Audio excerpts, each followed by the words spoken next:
बिस्मिल्लाहिर्रहमानिर्रहीम। अस्सलाम वालेकुम। आज के लेक्चर में हम देखेंगे कि हम कोई भी हमारे पास अगर इक्वेशन गिवन है और हमें कहा गया है कि आप इसका स्क्वायर कंप्लीट करें, या समटाइम्स ऐसा होता है कि क्वेश्चन के मिड में या एंड पे कहीं पे हमें ज़रूरत पड़ जाती है स्क्वायर को कंप्लीट करने की, तो हम देखेंगे कि हम स्क्वायर को किस तरह से कंप्लीट करते हैं। सो आज की जो वीडियो है वो टोटली इस टॉपिक पे है, जिसमें मैं आपको प्रॉपर तरीके से इसके स्टेप्स बताऊंगी जिसको फॉलो करके आप स्क्वायर कंप्लीट कर सकते हैं, क्योंकि बेसिकली हमारे पास कोई भी क्वेश्चन सॉल्व करने की कुछ ना कुछ ट्रिक होती है। सो साथ में आपको जो की स्टेप्स हैं वो बता दूंगी, जिससे आप इजीली कोई भी आपको इक्वेशन गिवन हो आप उससे स्क्वायर कंप्लीट कर सकते हैं। सबसे पहले मैं यहाँ पे एक क्वेश्चन लिखती हूँ। ये क्वेश्चन बेसिकली मैं 9-10 क्लास की बुक है जहाँ से ले रही हूँ। 11x² minus 34x plus 3 is equal to 0। So ये हमारे पास इक्वेशन है, ये हमारे पास एक क्वाड्रेटिक इक्वेशन है। जिन स्टूडेंट ने अभी तक क्वाड्रेटिक फार्मूला पढ़ लिया वो अच्छे से फेमिलियर होंगे कि क्वाड्रेटिक इक्वेशन हमारे पास ax² plus bx plus c type की होती है।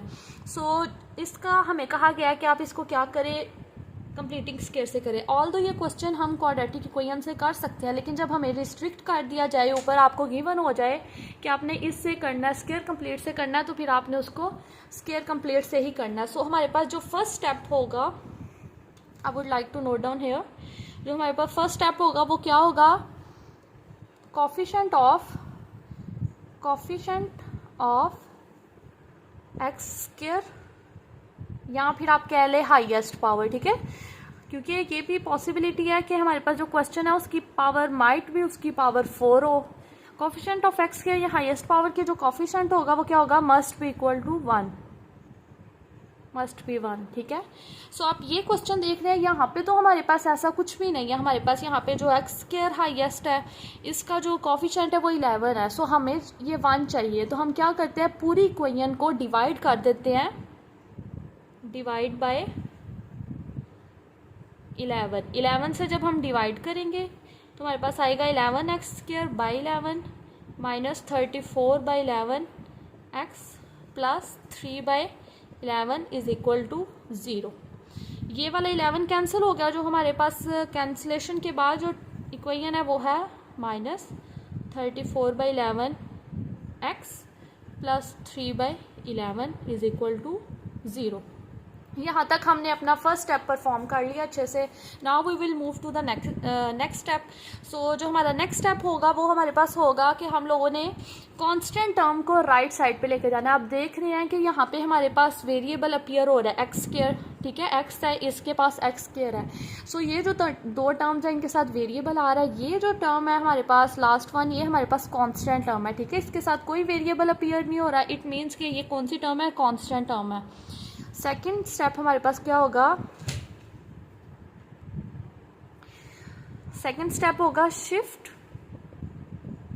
कांस्टेंट टर्म टू द, यहाँ पे हम किस तरफ जा रहे हैं, राइट साइड पे। सो राइट, ये हमारे पास सेकेंड स्टेप हो गया।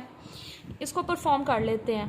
x² minus 34 11 x is equal two plus right side पे जाके क्या हो जाएगा, माइनस 3 बाई 11। यहाँ पे हम साथ मेंशन कर लेते हैं जहाँ पे हम स्टेप्स को परफॉर्म कर रहे हैं। ये हमारे पास है स्टेप 1, यहाँ पे हमने परफॉर्म किया अपना स्टेप 2, ये हमारे पास हो गया। अब हम चलते हैं अपने थर्ड स्टेप की तरफ। जो थर्ड स्टेप है वो सबसे ज़्यादा इंपॉर्टेंट स्टेप है, और स्टूडेंट को जो डिफ़िकल्ट इस क्वेश्चन में लगता है या यहाँ पे उसको डिफ़िकल्टी फेस करनी पड़ती है वो इसी स्टेप पे होती है। ऑल्दो ये ऐसा कुछ खास नहीं है, लेकिन फिर भी इसमें कन्फ्यूजन आ जाती है। थर्ड स्टेप हमारे पास क्या होता है, इसको ये जो हमारे पास x वाली, देखिए आप देखें यहाँ पे हमारे पास x² वाली टर्म अपीयर हो रही है, x वाली अपीयर हो रही है। हम क्या करेंगे, जो x वाली टर्म है उसका हाफ करेंगे। अब यहाँ पे जो प्रॉब्लम हमें फेस करनी पड़ती है वो ये होता है कि इसका हाफ क्या करें। हमें कैसे पता चलेगा 34 बाई 11 का हाफ क्या है।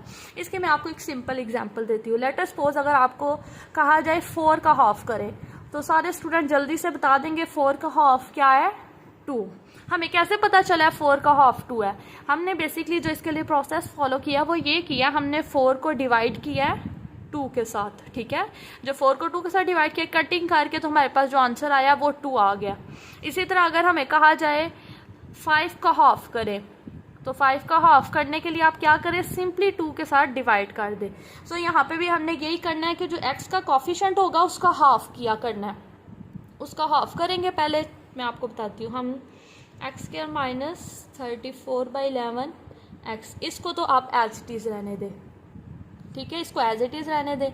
अब हमने इसके कॉफिशेंट को हाफ करना है, तो कॉफिशेंट हाफ कैसे होगा, 2 के साथ डिवाइड कर दिया हमने, ठीक है, और ये जो 11 था इसको हमने एज इट इज़ रखा है।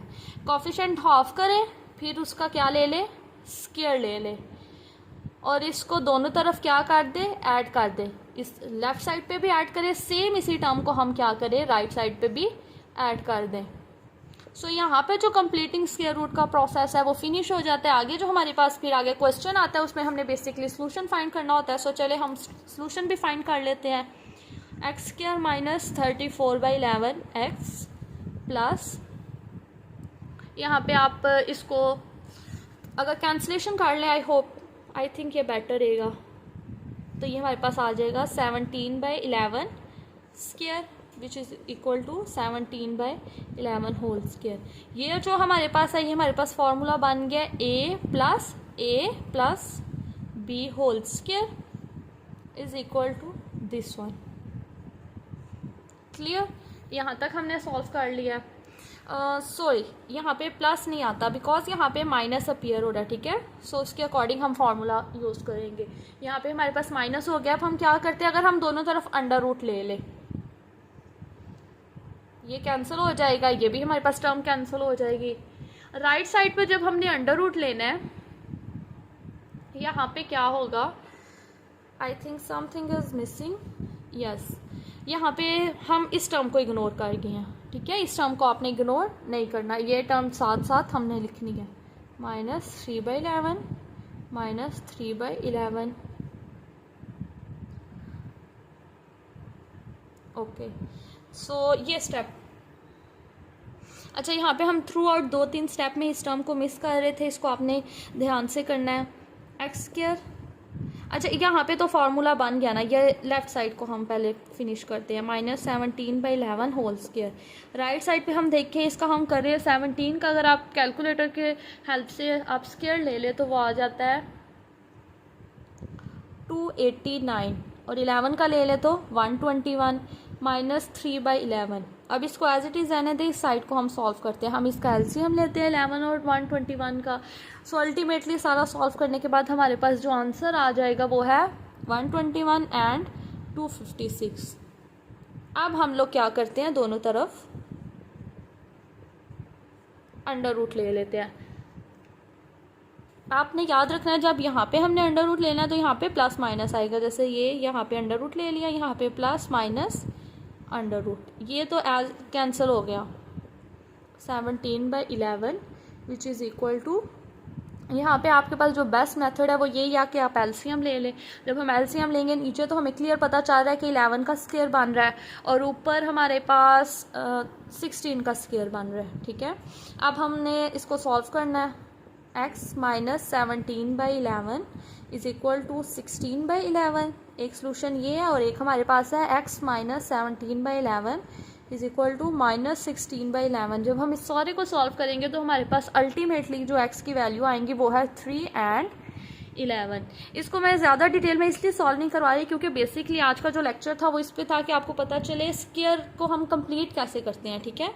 सो ये जो सारा प्रोसेस है ये तो आपको अच्छे से आता है। इससे आप सब अगर जो भी 10th स्टैंडर्ड में है वो इस चीज़ को तो समझता ही है। फिर एंड पे हम सॉल्यूशन सेट लिख लेंगे।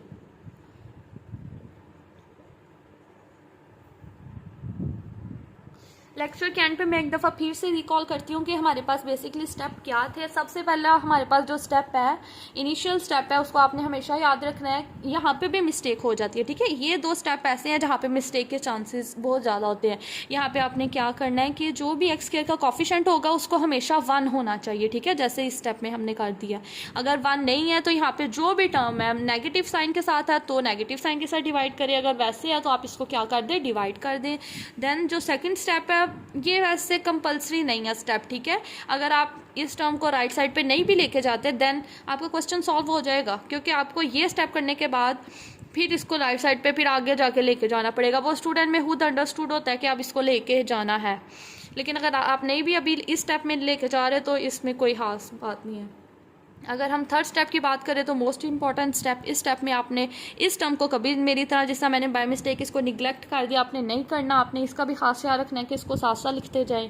और आपने क्या करना है कि जो हमारे पास x का कॉफिशेंट होगा उसको हाफ करें। हाफ करने की जो ट्रिक मैंने आपको बताई है कि आप सिंपली 2 के साथ डिवाइड कर दें, जो भी नंबर हो आप 2 के साथ डिवाइड कर दें। ये मैंने 2 के साथ डिवाइड किया, ये जो 11 साथ था वो फिर साथ एज इट इज़ आ गया। डिवाइड करने के बाद आप उसके स्क्वायर को दोनों तरफ ऐड कर दें, ठीक है। दोनों तरफ ऐड करने के बाद फिर जो रूटीन का हमारा क्वेश्चन है आगे से सारा वो ही है। आई होप कि आप सबको इस मेथड की अच्छे से समझ आ गई होगी।